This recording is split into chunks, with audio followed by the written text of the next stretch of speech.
बिस्मिल्लाहिर्रहमानिर्रहीम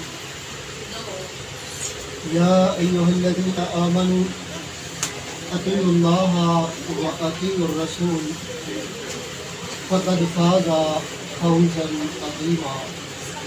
सल्लल्लाहु अलैहि वसल्लम। बच्चों, देखिए ये जो हमें मुल्क मिला है पाकिस्तान, इस पाकिस्तान मुल्क को हासिल करने का मतलब और मकसद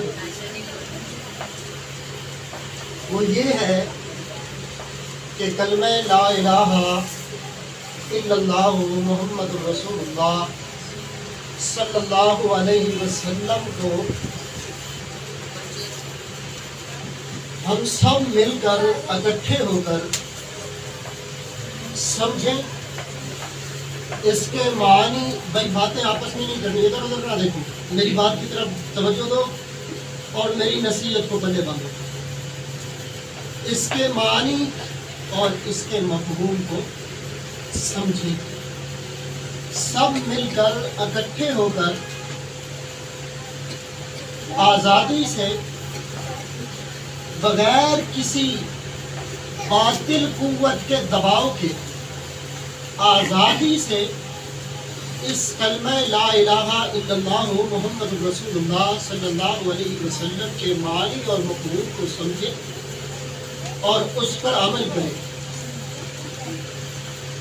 ये है मुल्क पाकिस्तान के हासिल करने का मकसद। अब इस कलमे के दो हिस्से हैं। इस कलमे का जो पहला हिस्सा है वो हमें तौहीद का सबक देता है, अल्लाह की तौहीद का सबक देता है कि सब मुसलमान एक ही खुदा के दरवाजे पे अपने माथे को रख कर सजदा करें, रब के दरवाजे को छोड़ के और किसी दरवाजे पे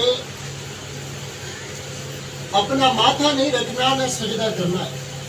सजदा सिर्फ किसको है? अल्लाह। ना घोड़े को सजदा है,